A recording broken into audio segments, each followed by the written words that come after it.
وَتِلْكَ الْأَمْثَالُ نَضْرِبُهَا لِلنَّاسِ وَمَا يَعْقِلُهَا إِلَّا الْعَالِمُونَ. Kata Imam Al-Barbahari rahimahullah ta'ala, ketahuilah bahwasanya ilmu bukan menjadi tolak ukurnya, patokannya dengan banyaknya periwayatan atau banyaknya kitab, apalagi banyaknya gelar. Seorang alim adalah orang yang mengikuti ilmu dan mengikuti sunnah, meskipun dia dianggap orang yang sedikit ilmunya. Bukan orang yang luas dalam ilmu usul fikih, bukan orang yang luas dalam bab nahu, bab lugha, bukan orang yang luas dalam bab fikihnya atau ilmu mustalahnya. Orang yang biasa-biasa, namun dia ittiba al-ilma was sunan. Dia ngikuti ilmu dan ngikuti sunnah.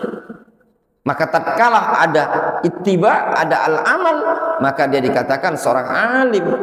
Wa man khalafa al-kitab wa sunnah, siapa yang menyelisih Al-Quran dan sunnah, fahuwa sahibu bid'atin, maka dia adalah sahibu bid'atin.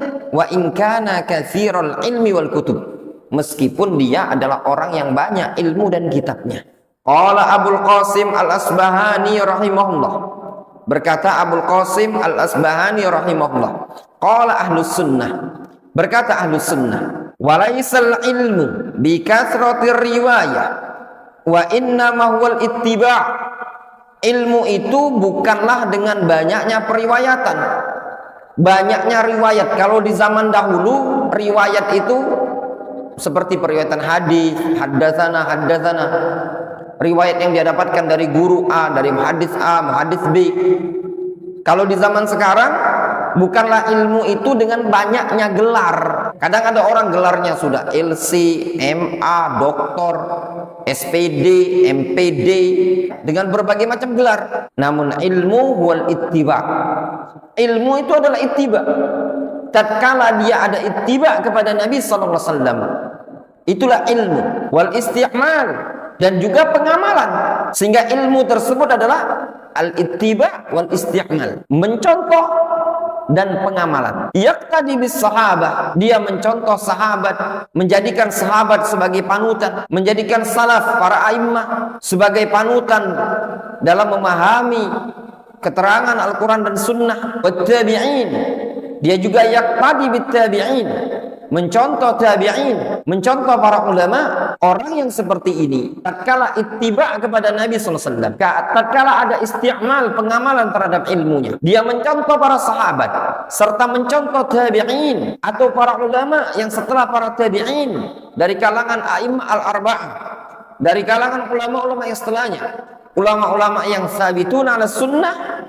Maka tatkala ada orang yang seperti ini, wa in kana qalilal ilmi, meskipun dia dianggap ilmunya sedikit, namun tatkala dia ada prinsip ittiba wal isti'mal, pengamalan, yang tidak bis sahabat wa tabi'in, maka dia dikatakan seorang yang alim. Wa man khalafa sahabat wa tabi'in fa huwa dhallun, siapa yang menyelisih sahabat dan tabi'in, maka dia adalah orang yang sesat.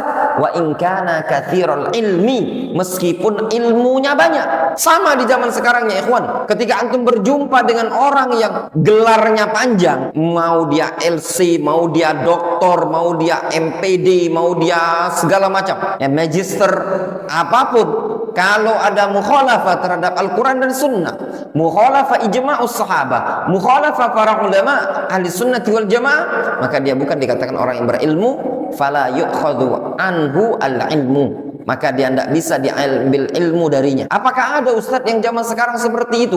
Banyak. Antum kalau lihat di luaran sana, orang-orang yang bergelar titelnya panjang itu banyak. Di depannya DR, di belakangnya ada segala macam, luar biasa. Kadang mereka bukan alumni kaleng-kaleng. Ada alumni Azhar, ada alumni mungkin Saudi Arabia, kadang alumni Yaman, kadang mungkin alumninya tadi di Jazair, atau mungkin di Libya, atau mungkin dimanapun. Bahkan mungkin juga alumni di negara-negara yang ada mayoritas kaum muslimin. Namun tatkala ada mukhalafah terhadap Al-Quran dan sunnah, fahuwa dhallun, maka dia adalah orang yang sesat. Wa in kana katsirul ilm, meskipun dia orang yang banyak pendidikan, tinggi pendidikannya tadi.